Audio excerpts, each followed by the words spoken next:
Chers amis, bonjour. J'espère que vous allez bien. Je vous salue fraternellement en Jésus-Christ notre Seigneur. J'espère que ces études vous apportent la nourriture autant convenable, que ces études vous font du bien. Je souhaite aussi que vous puissiez continuer à partager ces études, continuer à liker, afin que un maximum de personnes puissent écouter et analyser, mettre en pratique ces paroles, car ces choses que nous disons à travers la prophétie prendront place bientôt dans notre monde. Nous avons vu lors de notre étude précédente que nous avons touché dans Zacharie 14 qu'il y a une guerre, une grande guerre, et nous avons compris que cette guerre annonce la délivrance de qui? La délivrance du peuple de Dieu, du peuple racheté.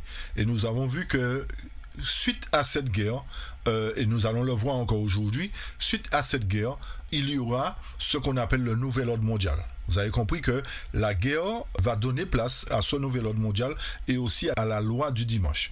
Alors vous voyez que nous ne devons pas attendre premièrement la loi du dimanche, mais nous devons attendre la guerre. Et c'est suite à la guerre que la loi du dimanche et le nouvel ordre mondial seront promulgués. Nous avons vu que c'est pour cette raison que Michael se lèvera au jour grand et terrible. Nous avons compris cela depuis l'étude de Joël, d'accord, Joël, Malachie. Nous avons expliqué ce qu'est le jour de l'Éternel. Nous avons compris que c'est un jour où il y a plusieurs faits qui se déroulent. Non seulement la délivrance de son peuple, mais la fin du joug mondain au-dessus des épaules de son peuple. Et non seulement cela aussi, mais nous avons vu que l'Éternel va prendre les choses en main à partir du moment où Michael va se lever dans ce jour grand et terrible. Donc aujourd'hui, nous allons aborder la suite des versets de Zacharie 14 pour apporter les explications. Et j'espère que vous avez déjà vos papiers, vous avez vos crayons pour prendre les notes que nous apporterons pour pouvoir mettre petit à petit les choses en place. Donc avant tout, comme d'habitude, nous allons invoquer la présence de Dieu pour qu'il nous donne suffisamment de discernement, de sagesse et son Esprit Saint pour que nous puissions partager avec vous cette étude. Éternel, Dieu de bonté, d'amour, de fidélité, que toute la louange, l'honneur, le règne, la puissance et la gloire te reviennent. Seigneur, nous avons besoin de ton Esprit Saint à ce moment où nous allons partager ta parole. Veuille toucher tout un chacun, nous fortifier, nous bénir et nous disposer à recevoir ta parole. Prends sur toi tous nos problèmes, nos fardeaux et libère-nous et que ton nom soit glorifié et bénis tous ceux qui auront à écouter ces études et que la louange, la gloire, l'honneur te reviennent dès maintenant et pour toujours au nom puissant de Jésus, Seigneur. Nous t'avons prié. Amen. Amen. Chers amis, nous allons, comme j'ai dit, entamer la seconde partie de notre étude. Nous allons revenir sur les versets 4 et 5 puisque nous avons expliqué les versets 1, 2 et 3. Nous avons compris que le Seigneur sortira, combattra ces nations au moment où Michael se lève, au moment où ses pieds se tiendront debout en ce jour-là sur le mont des Oliviers. Donc nous allons justement apporter un peu plus d'explications concernant les versets 4 et 5 et les versets suivants, si nous avons le temps de développer tous ces versets-là dans cette étude. Pour comprendre la raison pour laquelle le Seigneur posera ses pieds en ce jour-là sur le mont des Oliviers, je vous invite à relire avec moi Zacharie 14, versets 4 et 5. Le texte nous dit « Et ses pieds se tiendront debout en ce jour-là sur le mont des Oliviers qui est en face de Jérusalem à l'est. Et le mont des Oliviers se fondra par le milieu vers l'est et vers l'ouest. Et il y aura une très grande vallée. Et la moitié de la montagne se retirera vers le nord et l'autre moitié vers le sud. » Le verset 5 nous dit « Et vous fuirez par la vallée de mes montagnes, car la vallée de mes montagnes atteindra jusqu'à Azal. Oui, vous fuirez comme vous avez fui devant le tremblement de terre au jour d'Osias, le roi de Juda. Alors le Seigneur mon Dieu viendra et tous les saints avec toi. » Alors, chers amis, ici, nous voyons que l'Éternel, en ce jour-là, posera ses pieds pour frayer une grande vallée. Et ceux qui fuiront à ce moment-là, fuiront vers la vallée que l'Éternel aura frayée. D'accord? Alors, à partir de cela, nous devons nous poser la question, pourquoi est-ce à ce moment-là que l'Éternel pose ses pieds sur le mont des Oliviers? Pourquoi est-ce à ce moment qu'il ferait une vallée, qu'il ferait une voie pour que ceux qui fuient à ce moment-là puissent venir vers la vallée de ces montagnes? Pour quelle raison cela se fait à ce moment-là et pas après? Nous apportons des explications, chers amis. La Bible nous dit que dans les temps de ces rois, de selon Daniel chapitre 2, verset 44, et dans le temps de ces rois, ou dans les jours de ces rois, le Dieu du ciel établira un royaume qui ne sera jamais détruit. Ça, c'est une première chose. Dans l'époque de ces rois, l'Éternel va susciter un royaume qui ne sera jamais détruit. Et ce royaume ne sera pas laissé à un autre peuple. Cela voudrait dire qu'aujourd'hui, le royaume de Dieu est laissé à un autre peuple. Mais au moment où Dieu établira son royaume, dans le temps de ces rois, son royaume-là, qu'il aura établi, ne passera pas sous la domination d'un autre peuple. Mais il brisera, c'est-à-dire le royaume que Dieu aura constitué, brisera en pièces et consumera tous les autres royaumes. D'accord? Cela voudrait dire que l'Éternel doit établir son royaume dans le temps de ces rois. Nous allons apporter des explications, soyez patients, pour bien comprendre pour quelle raison c'est en ce temps-là que l'Éternel pose, au même moment où l'Éternel pose ses pieds sur les monts des Oliviers, c'est en ce temps-là qu'est établi le royaume. Vous avez bien compris, chers amis? C'est au moment où l'Éternel pose ses pieds sur le mont des Oliviers pour frayer une route, c'est au même moment que qu'il établit aussi son royaume dans le temps de ces rois. Nous avons cherché à comprendre pourquoi en ce temps-là et pas après. Alors, remarquez bien, comme j'ai dit, que ce royaume-là, il va consumer tous les royaumes de la terre, et ce royaume-là, que l'Éternel établira, subsistera pour toujours. Donc, le temps des rois correspond à quelle période, chers amis? Le fait que le royaume de Dieu est établi dans le temps de ces rois, nous devons comprendre que l'époque de ces rois représente la période où les rois sont couronnés. Pourquoi? Parce que dans Apocalypse chapitre 13, verset 1 nous dit « Et je me tins debout sur le sable de la mer, et je vis monter de la mer une bête ayant 7 têtes et 10 cornes, et sur ses cornes 10 couronnes, et sur ses têtes les noms de blasphème. » Donc, vous voyez que lorsqu'on parle dans le temps de ces rois, c'est dans la période où les rois sont couronnés. Et selon Apocalypse chapitre 13, la bête léopard sur laquelle il y a des cornes, nous voyons que sur ces cornes, il y a des couronnes. Donc, les cornes, nous avons dit, représentent une autorité civile, et comme les 10 ont chacune une couronne sur leur tête, vous comprenez plus clairement, j'espère, que ces couronnes sur la tête des cornes représentent le pouvoir qu'a chaque corne, c'est-à-dire chaque autorité civile, et le chiffre 10 représente l'universalité. Donc, le fait que la parole nous signale qu'en ce jour-là, nous avons montré que c'est le jour de l'Éternel, et encore, c'est le jour où Michael se lève. Alors, si c'est le jour où Michael se lève, il se lève dans le temps de ces rois, dans la période où nous vivons maintenant, dans la période où les rois dirigent leur territoire. Cela se rapporte à notre époque, aujourd'hui, c'est-à-dire dans cette période de temps où nous vivons, avant la loi du dimanche, avant le nouvel ordre mondial. D'accord? Alors, pourquoi dans le temps de ces rois, et pourquoi pas après le temps de ces rois? C'est parce que, à un moment donné, lorsque la loi du dimanche sortira, lorsque le nouvel ordre mondial sortira, les rois n'auront plus autorité sur le royaume. Les rois perdront leur couronne, puisque Apocalypse chapitre 17 nous dit quoi? Verset 3. Et il me transporta en esprit dans le désert, et je vis une femme assise sur une bête de couleur écarlate, pleine de noms de blasphème, ayant 7 têtes et 10 cornes. Alors ici, selon Apocalypse 17, nous voyons que la bête sur laquelle la femme est assise est l'image de la bête. Vous me suivez? Est l'image de la bête. Et cette image de la bête, nous est-il dit, possède 7 têtes et 10 cornes.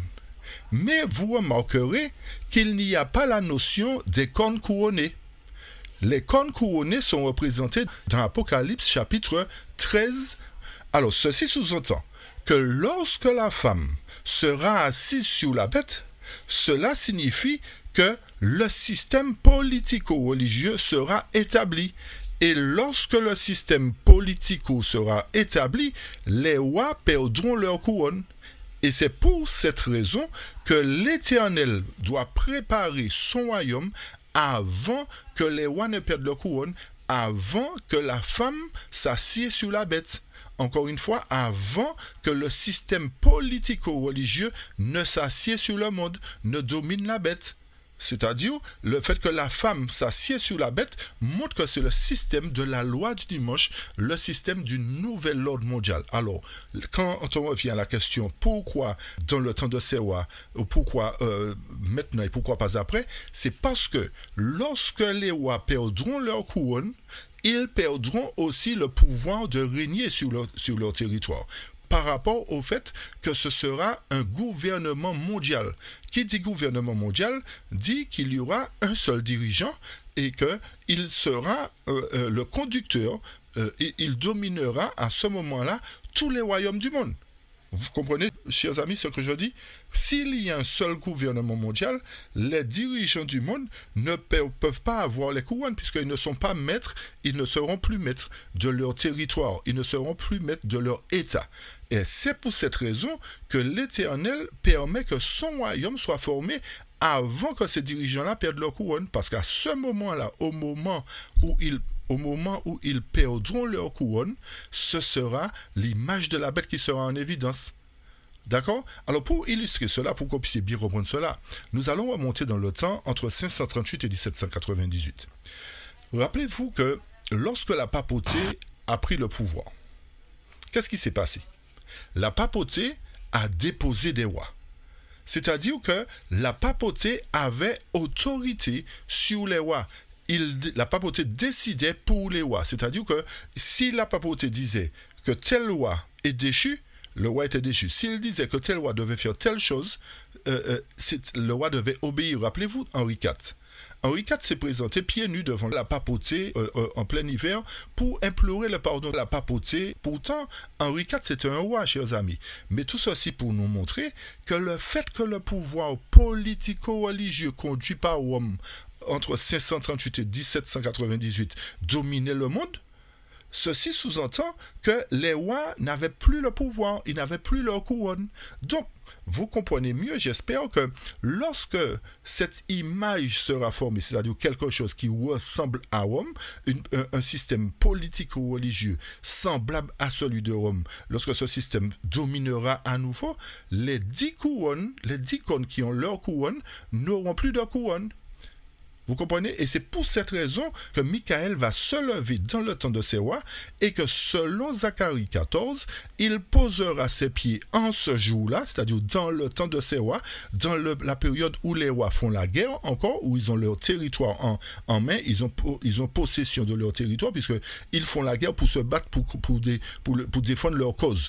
À partir du moment où la guerre sera terminée, je parle de la troisième guerre mondiale, pas la guerre entre l'Ukraine et la Russie, lorsque cette troisième guerre mondiale sera perdue par la puissance qui se trouve, la dernière puissance, le dernier roi du Nord qui se trouve dans Daniel chapitre 11 verset 45, lorsque cette dernière puissance perdra la guerre, il retournera dans son territoire.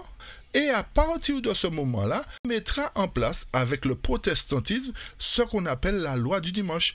Premièrement, cette loi sera nationale, mais par la suite, elle deviendra internationale. Autrement dit, elle deviendra mondiale. Et c'est là que le nouvel ordre mondial va prendre naissance. Donc, vous voyez que ce nouvel ordre mondial prendra naissance après que le peuple de Dieu sera conduit dans la route que l'Éternel aura frayée pour être avec lui sur le mont Sion en vue d'être préparé pour affronter justement cette loi du dimanche qui sortira. Alors j'espère, chers amis, que ce point aujourd'hui est suffisamment clair pour vous permettre de comprendre que l'Éternel, comme j'ai dit précédemment, va frayer une route pour que son peuple puisse venir à lui pour se préparer pour le conflit qui va arriver. Et c'est pour cette raison que le scellement doit se terminer au moment où la guerre a commencé. C'est pour cette raison que les vents aussi d'Apocalypse chapitre 7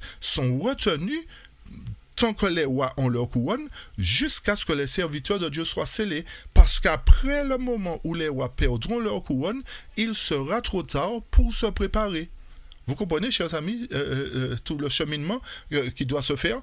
Donc, à partir d'aujourd'hui, nous devons comprendre que le peuple de Dieu sera préparé pour affronter la bête et son image avant que les rois ne perdent leur couronne, avant que la femme s'assied sur la bête, c'est-à-dire l'image de la bête sans couronne, d'Apocalypse 17.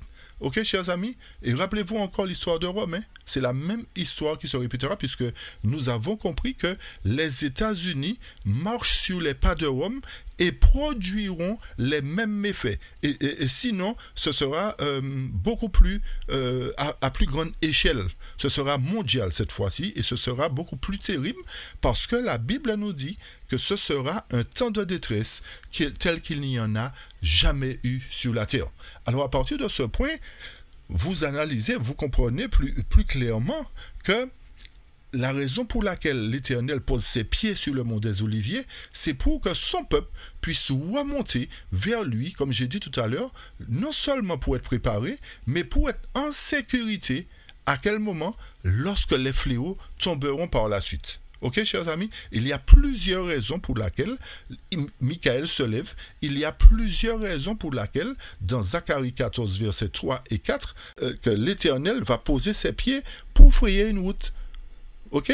Il y a plusieurs raisons, et ces raisons, comme j'ai dit, c'est la raison de préparer son peuple pour le conflit, l'armée pour le conflit. Quand je dis l'armée spirituellement, pour le conflit, et par la suite, lorsqu'il ira dans le monde, c'est-à-dire cette armée puissante, ira dans le monde en vainqueur et pour vaincre, c'est pour ramener ceux de la grande foule qui sortiront de Babylone au moment de la marque de la bête. Alors, si le peuple de Dieu, chers amis, n'est pas préparé dans le temps de ses rois, lorsque ces rois perdront leur couronne, il sera trop tard pour le peuple de se préparer parce que les rois seront dominés par le nouvel ordre mondial. Les rois seront dominés par l'entité qui va mettre en place le nouvel ordre mondial. Et celui qui mettra en place cet ordre mondial sera les États-Unis. Et tout le monde va se plier pour un temps. Je dis bien pour un temps, parce que dans la suite des autres études, nous allons apporter ce qui se passera après, parce qu'il y aura une scission à un moment donné. Il y aura quelque chose qui va se passer, qui va irriter une partie des nations, et ça va faire qu'il y aura une scission. Et ensuite, à nouveau encore, il y aura un regroupement général pour la guerre d'Armageddon. Ok? Alors, chers amis, ce point, j'espère qu'il est suffisamment clair. Je vous demande de bien analyser ce qui a été dit, de réécouter ce qui a été dit pour comprendre la raison pour laquelle l'Éternel se lève en ce jour-là, c'est-à-dire durant le temps de détresse, premièrement, durant le temps où Michael se lève, dans ce jour grand et terrible, c'est pour que son peuple soit préparé pendant que les rois ont autorité sur le royaume et avant que la marque et l'image de la bête ne soient formées. Et aussi particulièrement avant ce grand reset, puisque vous avez entendu parler d'un grand reset. Alors on a pris la pandémie comme un point de départ pour réinitialiser le monde. Alors, chers amis, quand on parle de reset, un reset c'est quoi? Quand vous avez un appareil électronique, il y a un petit bouton sur lequel vous appuyez quand l'appareil ne fonctionne pas. Quand l'appareil est bloqué, par exemple, il a bugué ou il y a quelque chose qui ne fonctionne pas correctement. Vous appuyez sur un petit bouton qui s'appelle Reset. Et ceci permet de réinitialiser l'appareil, de le remettre à zéro afin qu'il puisse redémarrer. Chers amis, s'il y a un grand reset, ce grand reset va concerner non seulement la politique, l'économie, mais aussi la religion, parce que ce nouvel ordre mondial sera un ordre mondial politico-religieux économique, puisque s'il y a la notion de ne plus acheter ni vendre, ce sera quelque chose aussi d'économique, c'est-à-dire que toutes les nations vont dépendre de cette entité qui fera la pluie et le beau temps, qui va décider de donner une richesse à quelqu'un, de bloquer un autre, etc. Parce que c'est lui qui dominera le monde sous l'égide de la femme Babylone. Vous me suivez, chers amis? Sous l'égide de la femme Babylone. Parce que notez bien que c'est la femme Babylone qui s'assied sur la bête, qui conduit la bête, c'est-à-dire une alliance politico-religieuse. Ok, chers amis? Et notez aussi la notion économique, parce que analysez d'après la guerre qui se fait en ce moment entre la Russie et l'Ukraine, regardez déjà les problèmes économiques que nous rencontrons. Et ceci montre que lorsque la troisième guerre mondiale se fera, ce sera encore plus terrible. Aujourd'hui, il n'y a que deux nations qui se battent. Et particulièrement, quand je dis deux nations, bon, nous savons qu'il n'y a pas que deux nations, chers amis, hein, puisqu'en Afrique, il y a de la guerre, il y a la guerre, dans d'autres pays, il y a la guerre, mais le fait que ça concerne l'Europe, on parle beaucoup plus de ça aujourd'hui, d'accord? Et ça va nous concerner puisque nous habitons en Europe. Donc, lorsque, pour le moment, c'est deux nations qui se battent, et regardez les conséquences déjà. Alors, allez voir, quand la troisième guerre mondiale se fera à travers Zacharie 14, imaginez ce qui sera en place, ce qui va arriver sur la terre. Ce sera un chaos total. Et rappelez-vous ce que j'avais dit dans la première étude, l'étude précédente, ce sera un nouvel ordre par le chaos. Parce que pour mettre en place quelque chose de nouveau, il faut créer un chaos. Et le chaos, c'est pour cette raison qu'il y a une réinitialisation du système. D'accord? Alors vous analysez bien que ce n'est pas par hasard que ces mots sont prononcés, le nouvel ordre mondial, le grand reset, etc. Tout ceci est là pour montrer que avant que ces choses ne prennent place, l'Éternel a prévu un plan pour sauver son peuple, pour préparer son peuple. Parce que, analysez bien, chers amis, si la loi du dimanche vient à surprendre le peuple, si le nouvel ordre mondial vient à surprendre le peuple de Dieu, quel sera l'état du peuple de Dieu? Il sera en désarroi, il va se courir, se cacher partout. Et c'est pour cette raison que beaucoup de personnes interprètent mal la parole prophétique et semblent dire que le peuple de Dieu ira se cacher dans les cavernes, dans les rochers. Chers amis, ceci ne concerne pas les premiers fruits. D'accord? Ceci ne concernera pas les 144 000. Pourquoi? Parce que si les 144 000 sont scellés durant la guerre, ils sont conduits sur le mont Sion, cela voudrait dire qu'ils ne seront pas concernés. Deuxième point, le fait qu'ils soient sur le mont Sion et qu'ils doivent aller dans le monde en vainqueur et pour vaincre, montre qu'ils sont prêts pour la bataille. Et ils sont formés telle une armée, comme nous dit la parole inspirée, ils sont comme la lune, purs comme le soleil, mais terribles comme des soldats sous la bannière. Si les soldats de l'Éternel sont prêts pour le combat, vous analysez bien, vous comprendrez qu'ils n'iront pas se cacher à droite et à gauche. Ce n'est pas pour eux que s'applique cette prophétie. Cette prophétie va s'appliquer pour le monde qui doit sortir de Babylone, parce que l'armée de l'Éternel sera préparée pour le combat. Une armée qui est préparée ne part pas la fuite. Et notamment, une armée conduite par l'Éternel, chers amis. Vous comprenez une fois de plus que le peuple de Dieu doit être préparé, consolidé, prêt comme une armée à avancer dans le monde en vainqueur et pour vaincre, pour que lorsque la loi du dimanche, lorsque le nouvel ordre mondial sortira, qu'il soit déjà sur le mont Sion, prêt pour la bataille. Et je remercie Dieu pour ces vérités qu'il nous donne, pour le fait qu'il nous montre que nous ne serons pas pris au dépourvu en tant que peuple. Nous ne serons pas ballottés à droite à gauche ou en train de nous cacher, de fuir la persécution. Non, la persécution qui se fera concernera la grande foule. Parce que le peuple, une fois de plus, je répète, le peuple de Dieu sera déjà préparé comme des soldats sous la bannière.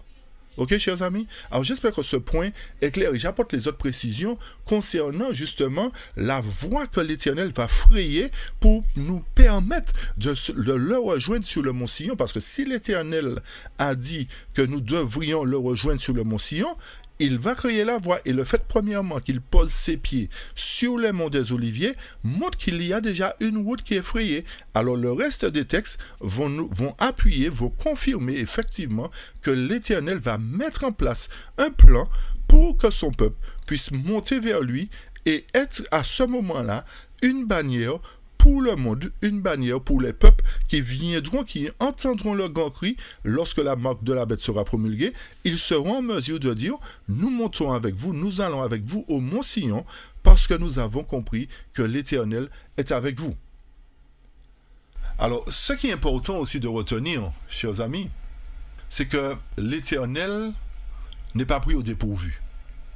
L'Éternel connaît les événements de la fin. Il ne peut pas se laisser surprendre par les hommes de la terre. C'est pour cette raison qu'il sait à quel moment il doit intervenir pour sauver son peuple. Il va sauver premièrement les premiers fruits qu'il préparera telle une armée terrible. Et cette armée terrible sera en mesure d'aller dans le monde en vainqueur et pour vaincre. Retenez bien, ils vont partir dans le monde en vainqueur et pour vaincre. Pour vaincre quoi, chers amis? pour vaincre le nouvel ordre mondial. Vous avez compris? C'est pour cette raison que les pieds du Seigneur se posent en ce jour-là et que Michael se lève. Toutes ces prophéties sont liées. La prophétie de Zacharie 14 est liée avec Daniel 12, est liée avec Daniel 11, 45, est liée avec Daniel 2, 44. OK? D'accord? Alors, à partir de ce moment-là, nous comprenons plus clairement que l'Éternel qui connaît les événements sait à quel moment il faut intervenir. D'autant plus que l'ennemi aussi connaît les prophéties. Et il sait que si le peuple n'est pas scellé avant, si Michael ne se lève pas avant le grand reset, avant la marque de la bête, le peuple sera pris au dépourvu. Puisqu'il connaît les prophéties, il va tout faire pour nuire à ce peuple-là. Mais Michael dit non, mais je connais, c'est moi qui connais l'histoire du monde, c'est moi qui sais. Alors je vais me lever avant justement la loi du dimanche, avant ce nouvel ordre mondial, pour préparer mon royaume. Et lorsque mon royaume sera préparé, je vais frapper justement les royaumes du monde. Vous avez compris Daniel 2, 44? Et ce royaume-là détruira tous les autres royaumes. Vous avez compris, chers amis? Et pour que ces royaumes-là puissent détruire tous les autres royaumes, l'Éternel est obligé de prendre les choses en main et de préparer une route pour son peuple. Et ce qui est important de comprendre, chers amis, à travers le verset 4 et 5 de Zacharie 14, c'est que cette route-là sera appelée la route sainte, chers amis. Cette route sera appelée la route sainte. Et je vous invite justement à lire cela avec moi dans Ésaïe 35, versets 8 à 10. Le texte nous dit: il y aura là un chemin frayé, une route, qu'on appellera la voie sainte. Et écoutez bien, chers amis, nul impur n'y passera. Qu'est-ce qui va se passer, chers amis? Qu'est-ce qui va se faire? Nul impur n'y passera. Alors, chers amis, si le texte nous dit que nul impur n'y passera lorsque la route sainte sera frayée, c'est que cette route sera consacrée à ceux qui auront été rachetés. Vous avez compris? Et cette route sainte sera frayée lorsque les pieds du Seigneur se poseront sur le mont des Oliviers pour frayer une grande vallée, et ceux qui fuiront, ceux qui y passeront, seront conduits par la voie sainte pour aller ouest vers l'Éternel. D'accord? Et le texte, je reprends le texte du verset 8, Ésaïe 35, verset 8. Il y aura là un chemin frayé, une route qu'on appellera la voie sainte. Nul impur n'y passera. Elle sera pour eux seuls. C'est-à-dire pour qui? Pour les saints, pour les racheter. Elle sera pour eux seuls. Ceux qui la suivront. Même les insensés ne pourront s'y garer. C'est une manière de nous dire, chers amis, que nous saurons à ce moment-là que cette voie, c'est l'Éternel qui l'a créée, qui l'a frayée. Cette voie, c'est l'Éternel qui l'a mis en place. Cette route, c'est l'Éternel qui l'a aplanie. Il a écarté les montagnes, il a fait une voie pour que son peuple puisse monter vers lui sur le mont Sion dans le but d'être préparé avant que la loi du dimanche ne se fasse, avant le grand reset, avant le nouvel ordre mondial. Le verset 9 nous dit: sur cette route, point de lion, nulle bête féroce ne la prendra, nul ne s'y rencontrera, les délivrés y marcheront. Chers amis, qui sont ceux qui marcheront? Les délivrés. Les délivrés de quoi? Vous avez compris, chers amis, les délivrés de quoi? Les délivrés au sein de l'ivraie. Premièrement, les délivrés au sein de la mondanité, deuxièmement. D'accord? Ce sont les délivrés qui y marcheront. Ce sont les purs qui marcheront, pas les impurs, les purs. Et le verset 10 nous dit: les rachetés de l'Éternel retourneront. Donc, chers amis, qui sont les rachetés? Les rachetés, ce sont des gens qui ont été sauvés par le sang de Jésus-Christ. Vous comprenez bien que tout ceci montre qu'il y a encore grâce. D'accord? Qu'il y a grâce pour quoi? Pour qui? Pour les seconds fruits, pas pour les premiers, parce que les premiers sont rachetés et sont conduits par une route pure, une route sainte, une voie sainte. D'accord? Donc, à partir du moment où la voie est frayée, la grâce est terminée pour les premiers rachetés. Vous comprenez, chers amis? Puisque le texte nous dit qu'il y aura deux groupes de sauvés parmi les vivants.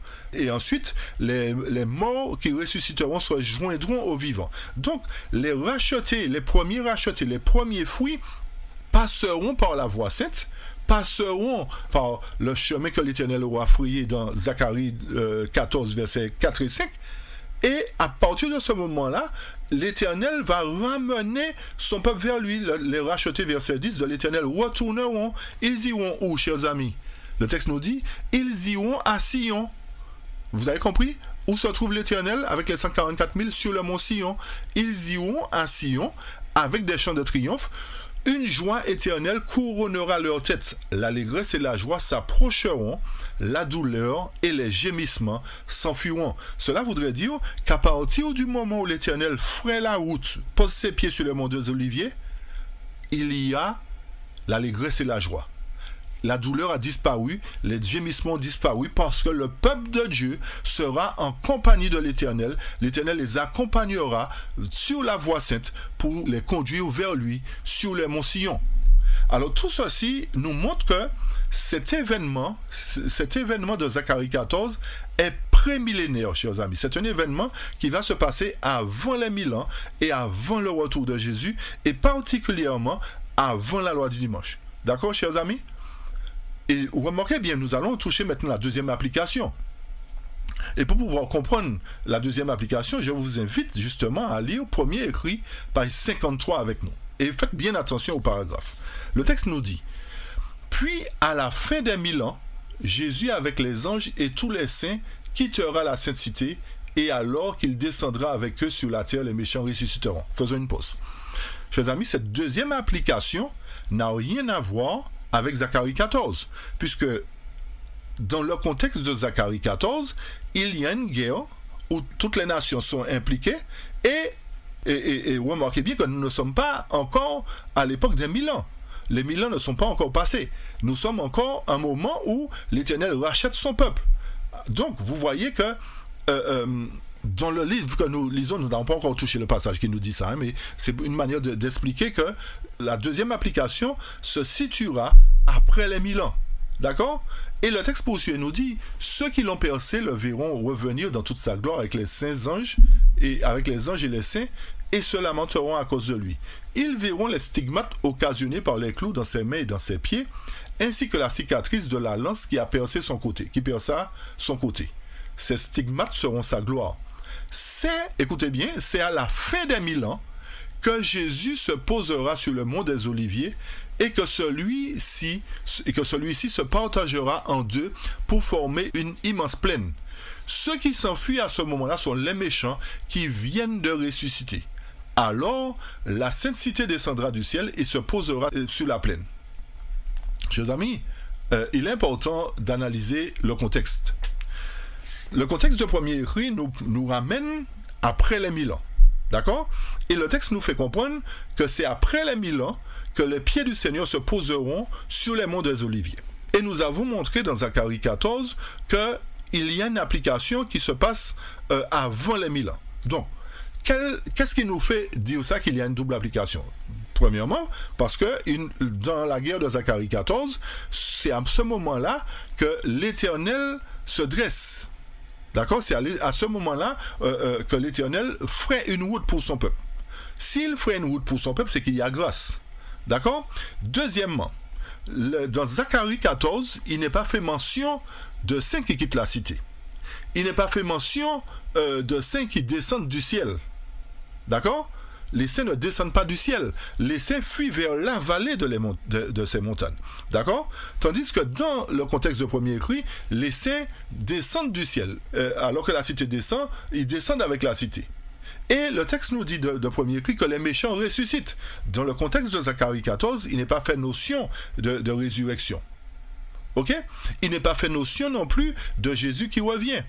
Donc vous voyez que les deux contextes sont différents, mais que les mêmes événements se produiront. Rappelez-vous, dans la première étude, que nous avons signalé que Jérusalem est un lieu stratégique. Et c'est dans ce lieu-là que la nouvelle cité reviendra, effectivement, et c'est dans ce lieu que Jésus est né, que l'Éternel avait promis à Abraham de vivre. C'est dans ce lieu que la chrétienté aussi a pris naissance. Donc, tous les événements qui auront à se dérouler concernant l'Éternel se dérouleront dans ce lieu. Et l'Éternel nous montre qu'à travers Zacharie 14, il va préparer son royaume prémillénaire pour leur permettre de goûter un avant-goût, pour avoir ce royaume prémillénaire dans le but de montrer qu'il a pris les choses en main, dans le but de montrer qu'il est Dieu. D'accord? Et à partir du moment où Dieu prend les choses en main et qu'il forme son royaume à travers son peuple fidèle, eh bien, le peuple est en sécurité. Rien ne peut l'atteindre. Et c'est pour cette raison que dans le contexte de Zacharie 14, le point le plus important, c'est que le texte nous dit que les femmes seront violées et la ville sera pillée. Alors, s'il s'agit de la Nouvelle Jérusalem, il y a un problème, puisque la Nouvelle Jérusalem ne sera pas pillée et les femmes ne seront pas violées. Alors, vous voyez bien, chers amis, qu'il y a deux contextes. Alors, retenez particulièrement le point de la ville qui sera pillée et les femmes qui seront violées. Ceci nous montre que ce n'est pas la même chose, qu'il y a deux applications. OK ? Les deux contextes sont différents. Alors c'est pour cette raison que nous avons montré qu'il y a une double application, chers amis. D'accord? Une application avant les 1000 ans, contexte de guerre. Une application après les 1000 ans, contexte de nouvelle cité qui descend. Ok? Ce sont deux choses différentes. Maintenant, poursuivons et revenons dans Zacharie. Mais cette fois-ci, nous irons dans Zacharie chapitre 10. Pourquoi? Parce que Zacharie chapitre 10 nous montre le moyen que l'Éternel va mettre en place pour rassembler son peuple. Par quel procédé? Pour nous montrer le procédé que l'Éternel va utiliser pour rassembler son peuple, pour le ramener vers lui lorsqu'il posera ses pieds dans la première application selon Zacharie 14. Pour cela, nous allons dans Zacharie 10, comme j'ai dit, verset 8. Le texte nous dit « Je les sifflerai et je les rassemblerai parce que je les ai rachetés. » Chers amis, nous avons lu tout à l'heure dans Ésaïe 35 que les délivrés passeront par une route sainte. Pourquoi? Parce qu'ils ont été rachetés. Ok? Nous avons lu ça selon le prophète Ésaïe. Maintenant, le prophète Zacharie nous dit « Je vais les rassembler. Pourquoi? Parce que je les ai rachetés. Et ils augmenteront autant qu'ils avaient augmenté auparavant. » Nous allons apporter les explications concernant cette deuxième partie, deuxième phrase. La première phrase nous dit qu'il va les siffler, c'est-à-dire qu'il va me donner un signal pour que le peuple puisse comprendre que c'est l'Éternel qui a parlé. Et à ce moment-là, il va rassembler son peuple. Parce que ce peuple a été racheté. Vous comprenez bien que le peuple de Dieu ne sera pas dans la dispersion, chers amis. D'accord? Si l'Éternel rassemble, c'est qu'il n'y aura pas de dispersion. On ne sera pas à droite à gauche comme des fous en train de courir. Non. Parce que l'Éternel, dans son rassemblement, a le projet de préparer une armée puissante. Vous comprenez bien que c'est pour cette raison qu'il ferait la route. Et à partir du moment où le peuple de Dieu est rassemblé et sur le mont Sion avec l'Éternel, qu'est-ce qui va se faire? Il y aura un grand cri. Et à partir du moment où le grand cri se fera, qu'est-ce que le texte nous dit? Ils augmenteront, c'est-à-dire la pierre deviendra une grande montagne. Et c'est pour cette raison que après le rassemblement, le peuple de Dieu va augmenter. D'accord? Il va augmenter comment? À travers les convertis qui sortiront du monde pour se joindre au peuple de Dieu. Vous comprenez, chers amis, le processus qui va se mettre en place? L'Éternel va les siffler, il va leur donner un signal, il va les rassembler parce qu'ils sont rachetés, et lorsqu'ils seront rassemblés, qu'ils seront en mesure de proclamer le grand cri, ils augmenteront, ils deviendront une grande montagne, c'est-à-dire une grande église. Retenez bien la notion d'église, la notion de montagne. Montagne représente église, chers amis. D'accord? Et Ésaïe 11, vous voyez que pour expliquer Zacharie 14, chers amis, nous sommes obligés de de consulter les différents prophètes qui parlent des mêmes événements. Et Ésaïe 11 nous dit quoi? Alors, on a vu que à travers Zacharie 10, il va siffler, il va rassembler. Mais comment il va faire plus précisément? Comment il va faire? Ésaïe 11 nous apporte la réponse pour cela, pour nous montrer comment l'Éternel va mettre les choses en place. Alors vous voyez, encore une fois, chers amis, que l'Éternel a un plan. C'est-à-dire que, je répète cela, c'est pour nous montrer que nous n'allons pas courir, nous n'aurons pas à craindre, parce que l'Éternel va délivrer son peuple. Ce sont des événements qui sont couchés, ce sont des prophéties qui sont là, chers amis, qui ne sont pas enseignées, c'est bien malheureux. Mais ces prophéties-là, nous devons les considérer, nous devons les prendre en compte, parce que ça concerne la délivrance du peuple de Dieu, ça concerne le rachat du peuple de Dieu, ça concerne la mission qu'aura le peuple de Dieu dans les derniers temps. D'accord? Et l'Éternel nous dit, voilà, je vous montre toutes les étapes de mon plan. Et c'est ça l'amour de Dieu pour son peuple. Toutes les étapes, le peuple est au courant de toutes les étapes concernant le plan que l'Éternel va mettre en place. Et dans Ésaïe 11, il nous dit ceci. Écoutez bien, chers amis, écoutez attentivement Ésaïe 11. Et nous reviendrons un autre jour dans une autre étude concernant les autres versets, les premiers versets d'Ésaïe 11, parce qu'il y a beaucoup à dire concernant Ésaïe 11. Mais nous allons commencer à partir du verset 10. Le texte nous dit, en ce jour-là, alors vous remarquerez qu'à chaque fois, il est fait mention en ce jour-là.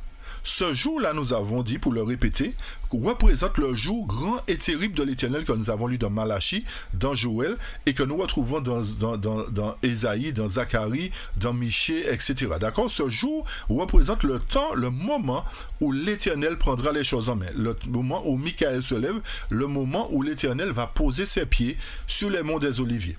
Donc, en ce jour-là, il y aura une racine de Jessé qui se tiendra comme une bannière pour les peuples. Chers amis, le texte nous dit que la racine de Jessé, c'est-à-dire Jésus, se tiendra comment? Comme une bannière des peuples. Une bannière sert à quoi? C'est quoi une bannière? Qu'est-ce qu'une bannière, chers amis? Une bannière est un emblème ou un drapeau qui signale le quartier général d'une nation quelconque. Si ce sont les États-Unis, vous verrez le drapeau des États-Unis sur la montagne ou au sommet d'une tour pour montrer que ce sont les États-Unis qui sont là. Si c'est la France, vous verrez le drapeau français. Donc, l'Éternel nous dit, voilà, je vais rassembler mon peuple, mais je vais leur donner, je vais les siffler premièrement, mais je vais leur montrer où je suis. Je vais les signaler où je suis et je vais dresser pour cela une bannière. D'accord? La bannière sera dressée, notez bien, en ce jour-là. Et remarquez la suite du verset. Les gentils le rechercheront et son repos sera glorieux. Chers amis, qui sont les gentils? Les gentils représentent le monde. Donc, l'Éternel dresse une bannière. Premièrement, il rassemble son peuple et il dresse une bannière pour les gentils. C'est-à-dire quoi? C'est-à-dire que ce lieu-là, que Jacques Attali nous a parlé, où les nations, il serait bien de mettre le nouvel ordre mondial, où le juif nous a montré qu'il faut que les Nations Unies mettent en place leur quartier général à Jérusalem pour que le nouvel ordre mondial puisse arriver. C'est-à-dire que à ce moment-là, où l'Éternel mettra en place son quartier général aussi, où l'Éternel mettra en place son royaume, les gentils seront en mesure de dire, il y a une bannière, il y a un lieu où se trouve l'Éternel et son peuple. Il y a un lieu où il y a une bannière, il y a quelque chose qui nous signale que c'est là le quartier général de l'Éternel pour terminer la mission. D'accord? Et le verset 11 nous dit, et il arrivera toujours en ce jour-là, chers amis, il arrivera en ce jour-là que le Seigneur mettra encore sa main une seconde fois. Chers amis, le texte est clair. Le texte nous dit, dans ce même jour où l'Éternel dressera la bannière, dans ce même jour où les gentils rechercheront la bannière, qu'est-ce que l'Éternel va faire? Pour que les gentils puissent rechercher la bannière, pour que son peuple, premièrement, puisse affluer vers lui, pour que son peuple puisse monter vers lui, qu'est-ce qu'il va faire? Il mettra encore sa main une seconde fois. Non seulement le texte nous dit encore, quand vous dites « je veux encore de l'eau », c'est que vous avez déjà reçu de l'eau une première fois, chers amis. Le texte nous dit « le Seigneur mettra encore sa main une seconde fois ». C'est pour bien nous signaler que l'Éternel a déjà fait un acte semblable une première fois, a fait une tentative, a mis sa main une première fois. Pour faire quoi? Pour prendre le résidu de son peuple, qui aurait été laissé de la Syrie et de l'Égypte et de Patros et de Couche, et des lames de Shinéar et de Hamath et des îles de la mer. Donc, vous voyez que l'Éternel a un plan.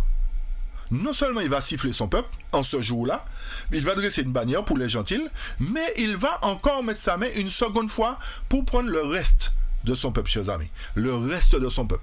Ok? Mais non seulement le reste, comme j'ai dit, mais les gentils aussi rechercheront la bannière. Ok?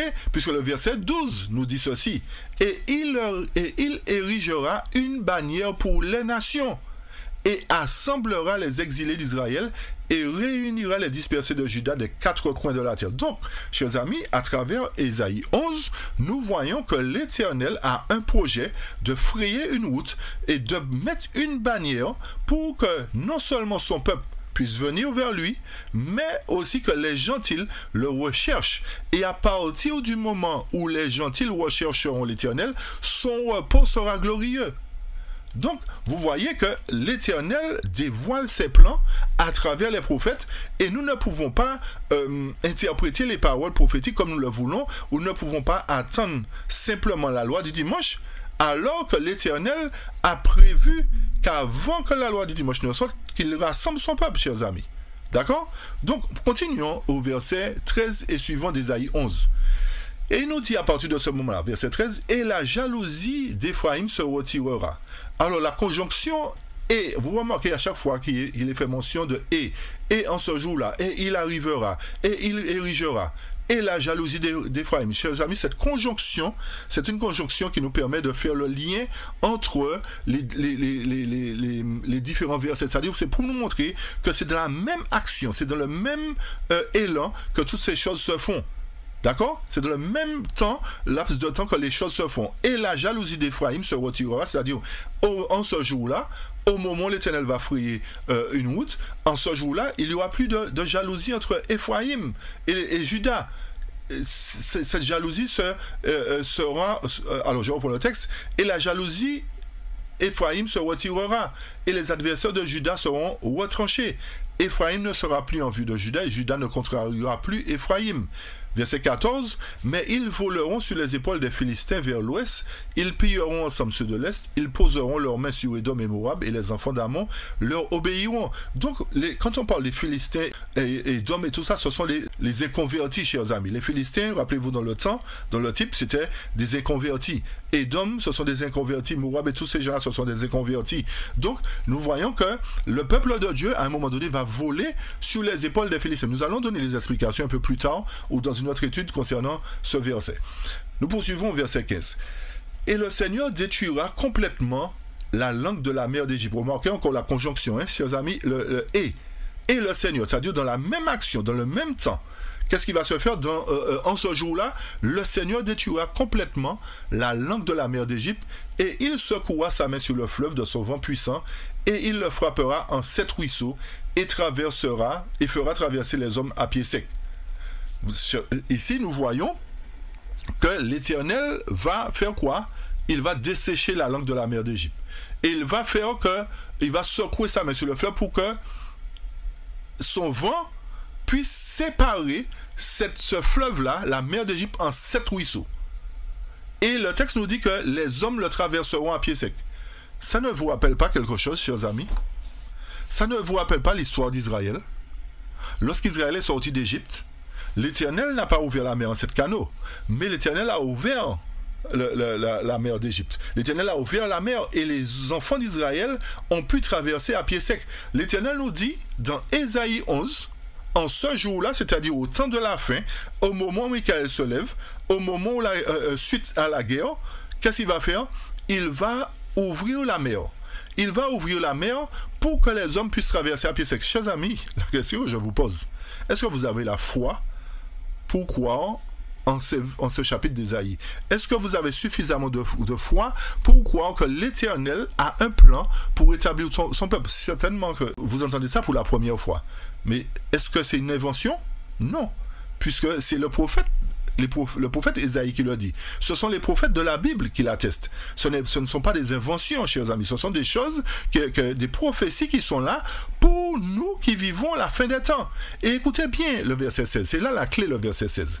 Le verset 16 nous dit: et il y aura une grande route pour le résidu de son peuple. Nous avons compris à travers Ésaïe 35 qu'il y aura un résidu, qu'il y aura un reste, qu'il y aura des rachetés. Le verset 16 d'Ésaïe nous dit quoi?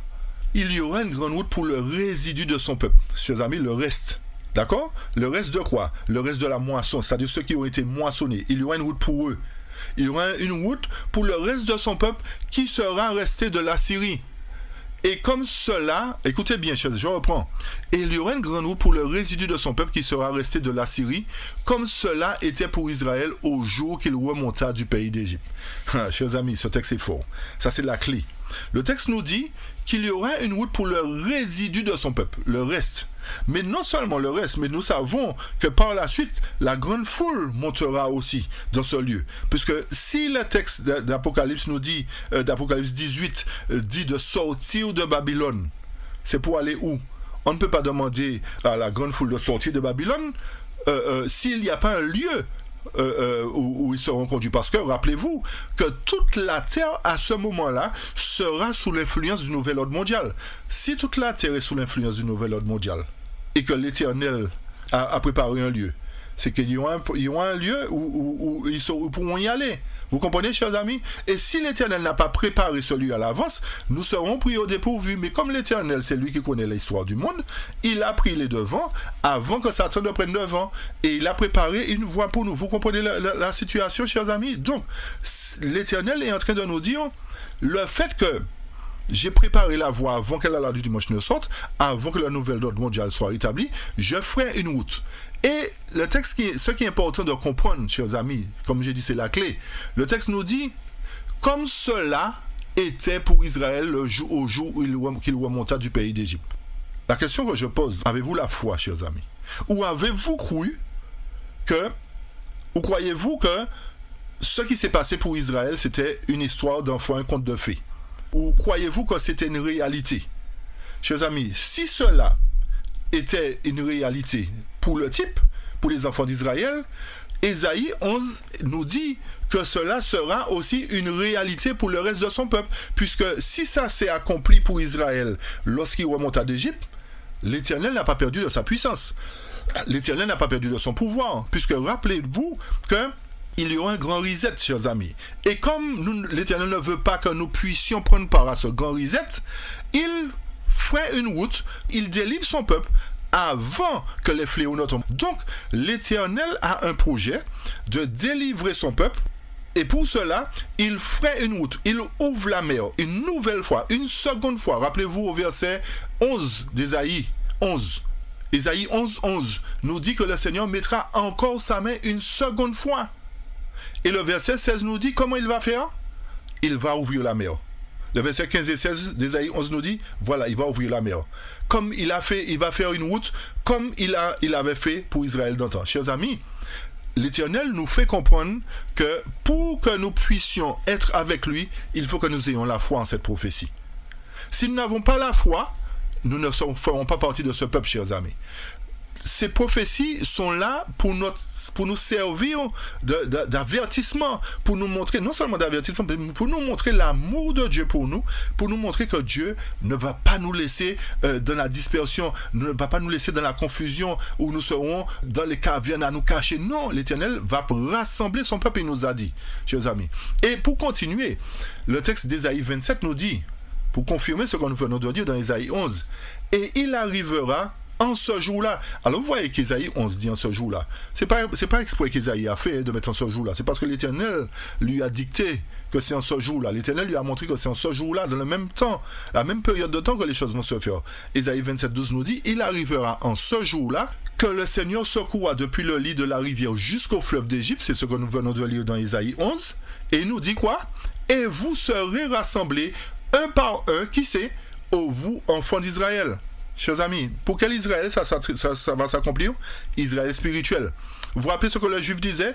Le juif, dans la vidéo que je vous avais montré dans la première partie, le juif disait que la prophétie va s'accomplir pour Israël.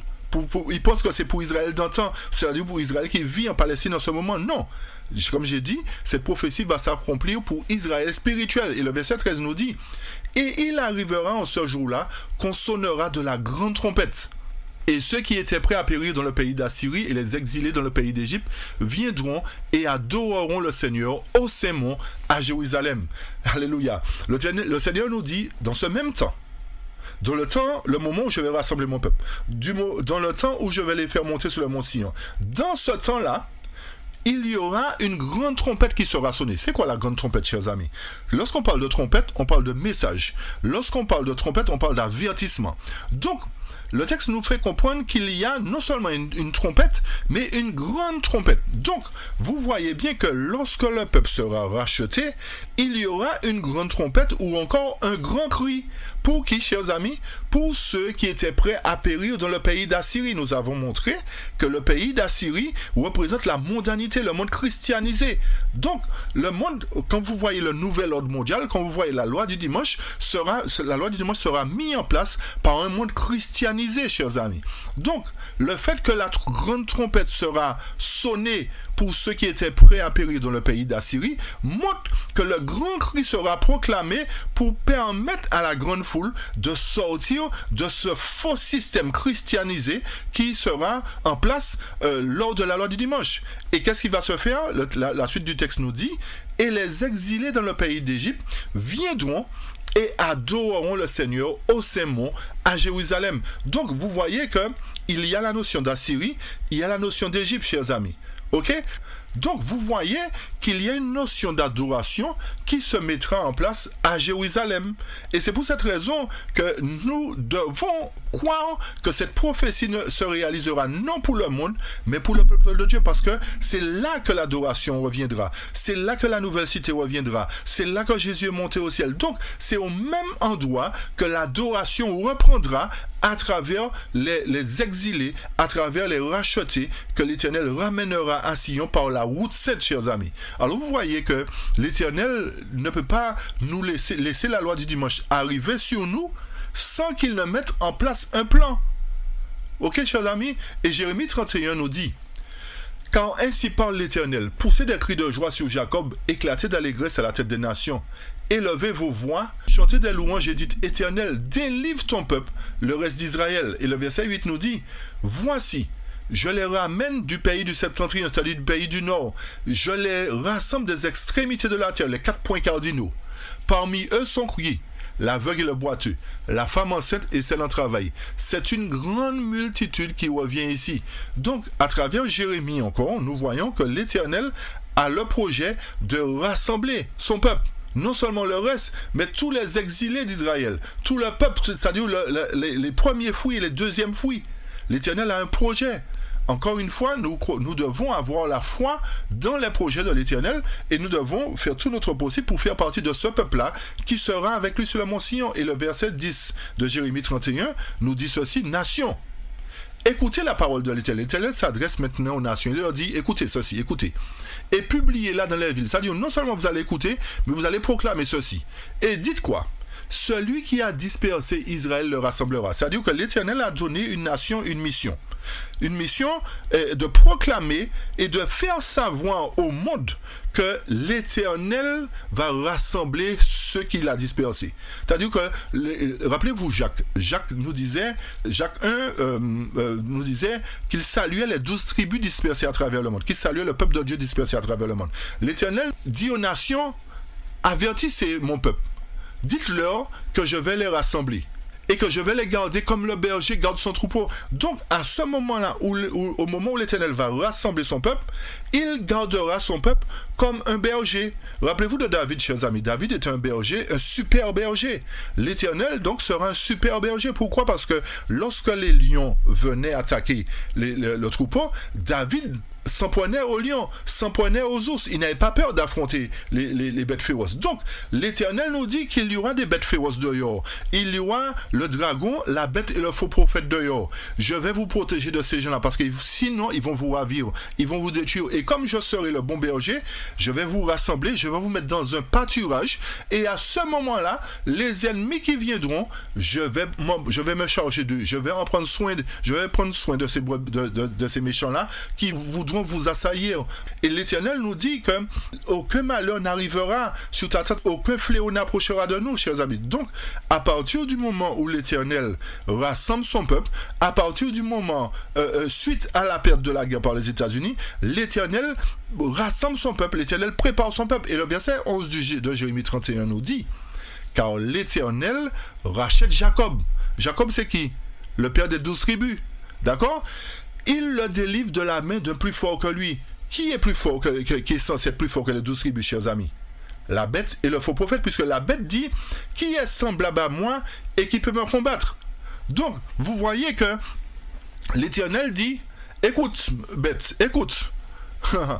Tu penses que personne ne peut te défier, tu penses que personne ne peut te battre, eh bien attends, tu verras. Je vais délivrer mon peuple de ta main. Parce que pour toi, tu penses que personne ne peut te vaincre, personne ne peut te battre, eh bien je vais te montrer que je prends les choses en main et je vais délivrer mon peuple. Parce que tu penses que tu es fort. Oui, tu as une certaine force, mais tu n'es pas plus fort que moi. Et l'Éternel dit, il le délivre de la main d'un plus fort que lui. il délivre son peuple, c'est-à-dire les premiers fruits, avant l'image de la bête, et il délivre le second fruit de la bête et de son image. Vous comprenez, chers amis? Donc l'Éternel a le projet de délivrer les deux fruits, les premiers, les 144 000, et la grande foule, puisque nous avons dit que les 144 000 sont délivrés avant la loi du dimanche, et la grande foule est délivrée alors que la loi du dimanche est promulguée. Donc, l'Éternel a un projet de délivrer son peuple de la main de plus fort que lui. Et le verset 12 nous dit, « Ils viendront et pousseront des cris de joie sur les hauteurs de Sion. » Vous voyez encore? Ceci se passe sur les hauteurs de Sion.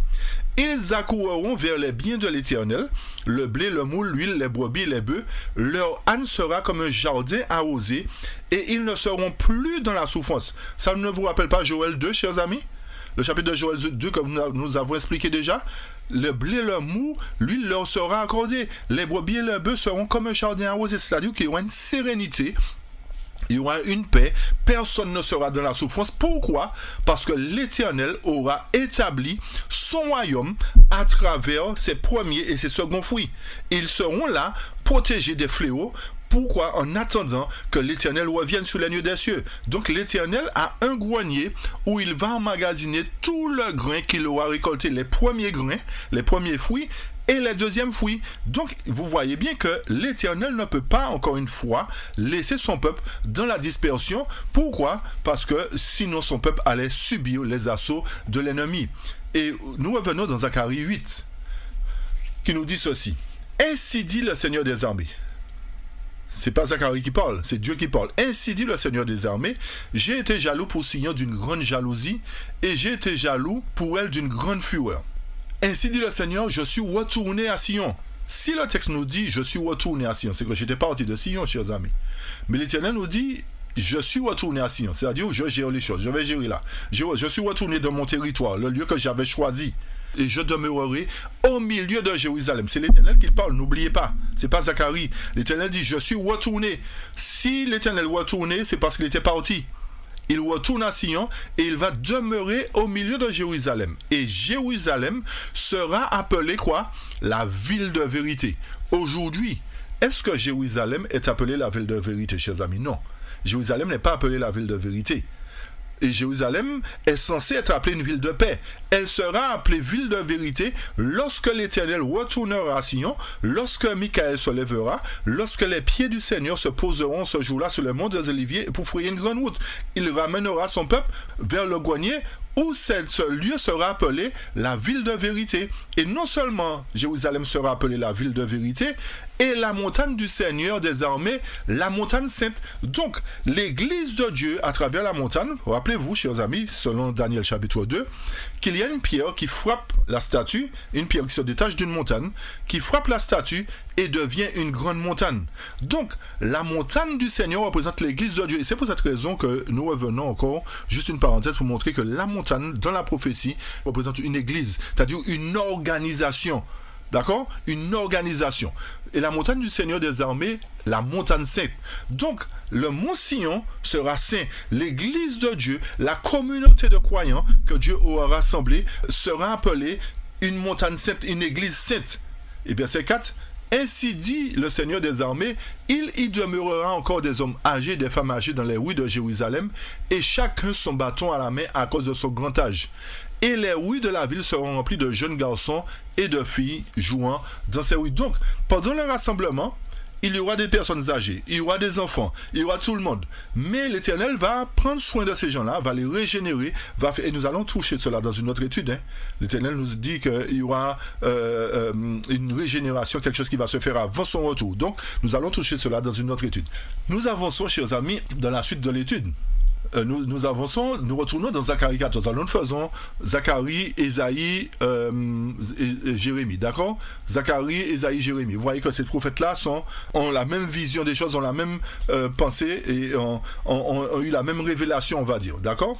Zacharie 8, verset 6 nous dit, « Ainsi dit le Seigneur des armées, si cela semble admirable aux yeux du reste de ce peuple en ces jours-là, serait-ce admirable à mes yeux? » L'Éternel est en train de dire à travers Zacharie, si ce projet-là que j'ai, je vous annonce à travers Zacharie 14, à travers Isaïe 11, si cela vous semble admirable, si cela semble inimaginable à vos yeux, si cela semble tellement grand à vos yeux?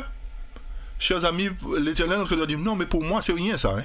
Ça, c'est rien. Ça semble grand pour vous, ça semble extraordinaire pour vous. Ça semble admirable à vos yeux, ce que je vais faire. Mais l'Éternel vous dit, mais même pour moi, c'est rien. C'est moi qui gère les choses, c'est moi qui contrôle. Je n'ai qu'à parler, les choses se font. C'est ce que l'Éternel est en train de nous dire. C'est vrai que ce sera spectaculaire.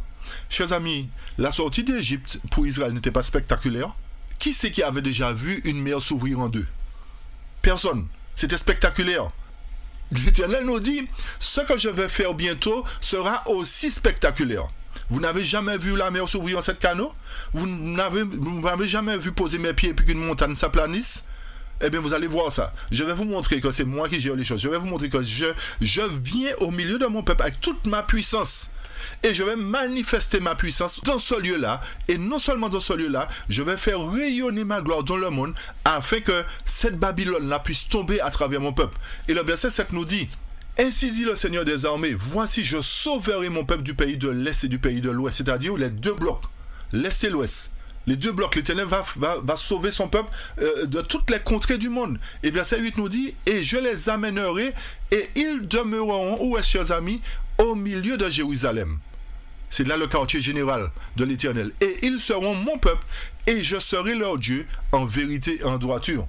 Si cette prophétie s'accomplit pour les Juifs, nous devons nous poser la question, est-ce que l'Éternel est un Dieu pour Israël, pour les Juifs en vérité et en droiture? Non, puisqu'ils ont rejeté Christ. Donc cette parole ne peut pas s'accomplir pour eux une nouvelle fois. Ça va s'accomplir pour Israël spirituel. Ézéchiel 28 nous confirme encore ces points.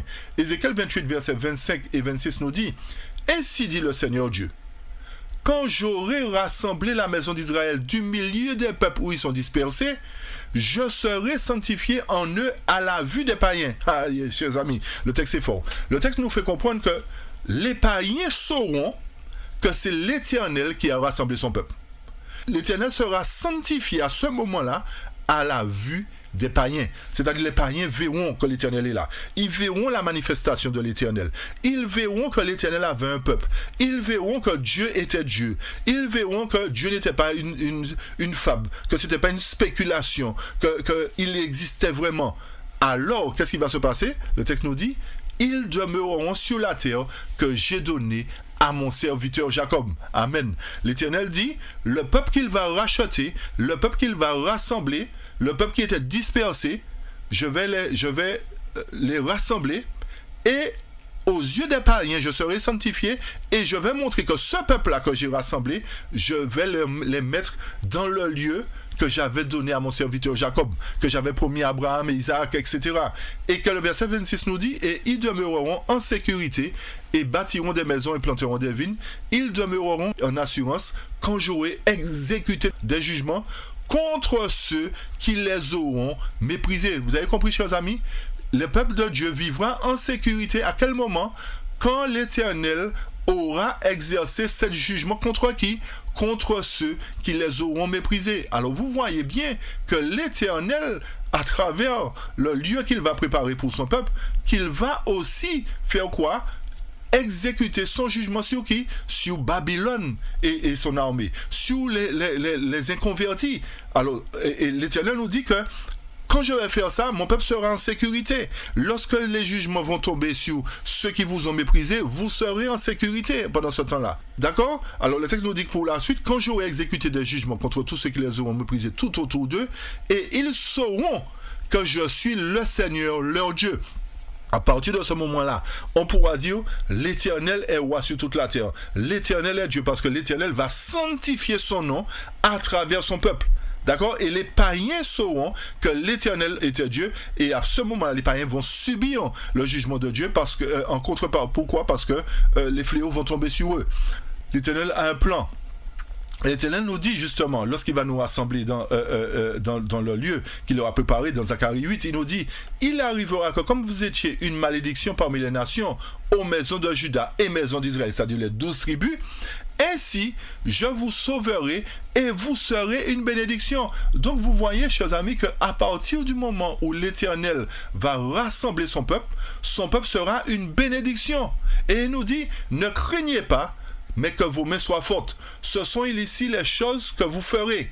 qu'est-ce que nous ferons quand nous serons rassemblés, chers amis? Le verset 16 de Zacharie 8 nous dit, parlez la vérité chacun à son voisin. Pourquoi le texte nous dit de parler la vérité chacun à son voisin? Exécutez le jugement de vérité et de paix dans vos portes, c'est-à-dire qu'il y aura une prédication qui se fera. Et comme j'ai dit, cette prédication se fera pour les seconds fruits.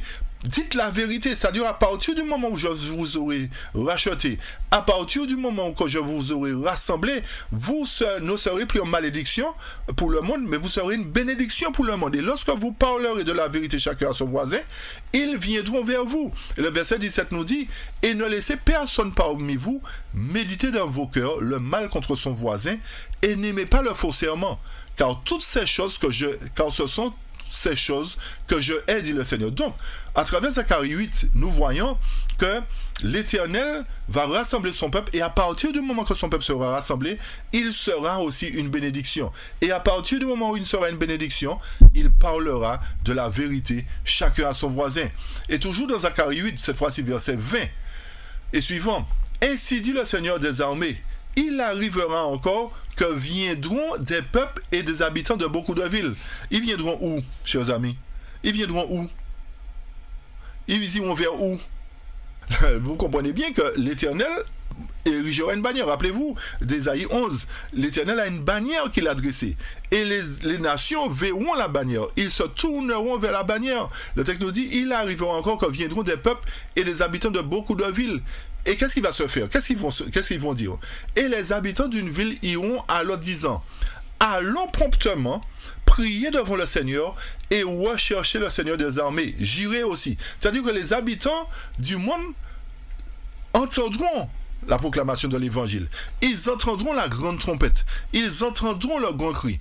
Et ils seront en mesure de connaître le lieu où se trouve l'Éternel. Ils seront en mesure de savoir qu'il y a une bannière qui sera érigée. Et qu'est-ce qu'ils diront? Ils se diront l'un à l'autre, allons prier vers l'Éternel. L'Éternel se trouve en ce lieu-là. Montons vers l'Éternel. Recherchons-le. Et le verset 22 nous dit, oui, beaucoup de peuples et de puissantes nations viendront chercher le Seigneur des armées. Où est-ce, chers amis? À Jérusalem. Vous avez compris pourquoi le quartier général de l'Éternel doit se trouver à Jérusalem? Parce que c'est là le centre névralgique. C'est là que l'Éternel sera. Et qu'est-ce qu'il nous dit? Lorsque les nations puissantes viendront chercher le Seigneur des armées à Jérusalem, ils prieront aussi devant le Seigneur. C'est-à-dire qu'il y aura grâce pour eux. Parce qu'il y aura une proclamation. Et le verset 23 nous dit, ainsi dit le Seigneur des armées, en ces jours-là, il arrivera que 10 hommes de toutes les langues des nations saisiront le pan de la robe de celui qui est juif, disant, nous irons avec vous. Pourquoi? Car nous avons entendu que Dieu est avec vous. Amen, alléluia. L'Éternel nous dit, en ces jours-là, en quel jour? Le jour où la bannière sera érigée, chers amis. Le jour où l'Éternel sera maître des lieux. Le jour où le nom de l'Éternel sera honoré. Le jour où le peuple sera une bénédiction. Les nations pourront dire, à ce moment-là, c'est vrai, il y a un peuple. Il y a une nation puissante, il y a un peuple qui représente l'Éternel.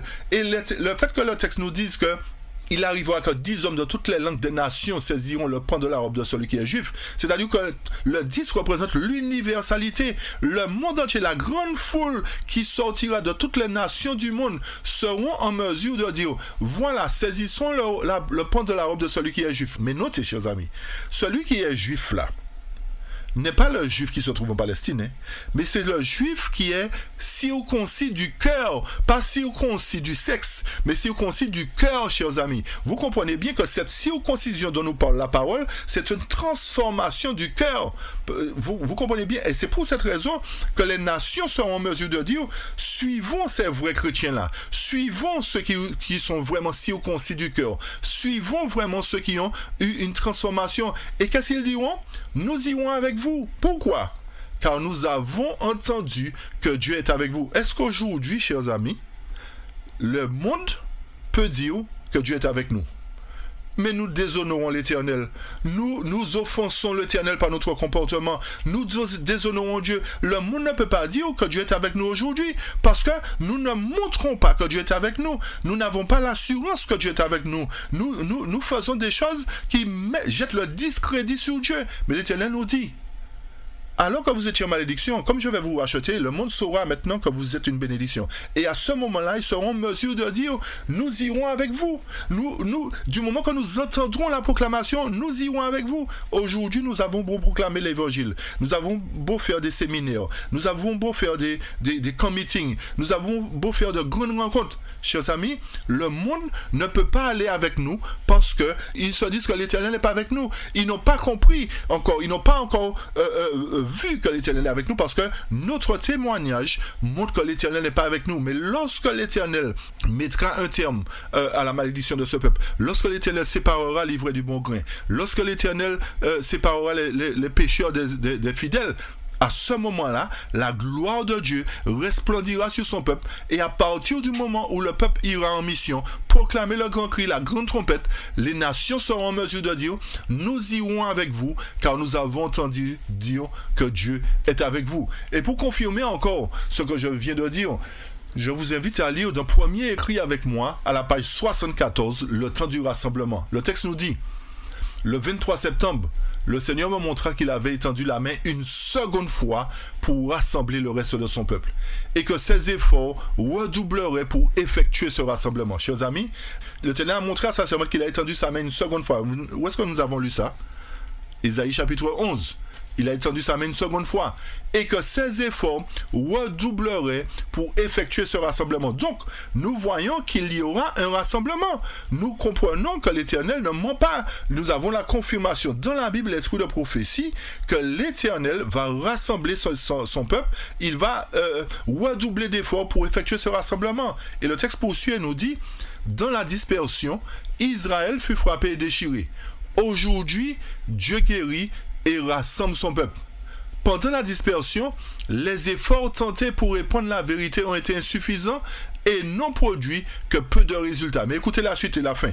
Mais pendant le rassemblement, c'est-à-dire, à l'époque où nous vivons, il y a un temps de rassemblement. L'Éternel est en train de nous interpeller et l'Éternel va rassembler bientôt. Mais pendant le rassemblement, alors que Dieu réunit son peuple, qu'est-ce qui va se faire? La proclamation de la vérité portera ses fruits. Vous avez compris, chers amis, à quel moment la proclamation de la vérité portera ses fruits? Pendant le rassemblement, c'est-à-dire pendant le grand cri, pendant le moment où les 144 000 iront dans le monde en vainqueur et pour fin. Qu'est-ce qui se passera? La proclamation de la vérité portera ses fruits. Donc, aujourd'hui, nous voyons que la proclamation de la vérité ne porte pas ses fruits parce que nous ne sommes pas encore au temps du rassemblement. Le temps du rassemblement arrive bientôt. Le temps du rassemblement se fera lorsque Michael prendra les choses en main, lorsque l'Éternel frayera une route dans Zacharie chapitre 14, ou lorsqu'il la planira, il ouvrira une route, lorsqu'il ouvrira la mer en sept, lorsqu'il rachètera son peuple, lorsqu'il rassemblera les exilés d'Israël. À ce moment-là, la proclamation de la vérité portera ses fruits parce que le peuple de Dieu sera avec lui sur le mont Sion et seront comme la lune, pur comme le soleil, mais terrible comme des armées sous la bannière. Et pour terminer, chers amis, je vais lire deux textes avec vous qui se trouvent dans Témoignages pour l'Église, volume 7, à la page 33, le premier texte, et nous terminerons avec le deuxième à la page, dans volume 8, à la page 42. Le premier texte nous dit, tout ce que les apôtres ont fait, chaque membre de l'Église doit le faire aujourd'hui. Et nous devons travailler avec d'autant plus de ferveur, être accompagnés par le Saint-Esprit, dans une mesure d'autant plus grande que l'augmentation de la méchanceté exige un appel plus décidé à la repentance. Donc, nous voyons que ce qui s'est produit avec les apôtres doit se reproduire bientôt, mais dans une mesure beaucoup plus grande, chers amis. Donc, et pourquoi? Parce que la méchanceté qui existe aujourd'hui exige un appel plus décidé à la repentance. C'est-à-dire le message doit être plus percutant. Et pour qu'il soit plus percutant, l'Éternel prépare un peuple. L'Éternel prend ce peuple-là, il le rassemble, il déverse sur Joël 2,28 l'Esprit Saint en puissance, comme dans la chambre haute. Et à ce moment-là, le peuple sera en mesure de proclamer la vérité. Et les nations qui entendront la vérité seront en mesure de dire, nous montons avec vous, parce que nous savons que l'Éternel est avec vous. Et le dernier texte que je vous invite à lire se trouve dans le chapitre 8 de Témoignages pour l'Église à la page 42. Le texte nous dit, aujourd'hui, l'Église est militante. Nous sommes maintenant confrontés à un monde dans les ténèbres de minuit, presque entièrement livré à l'idolâtrie.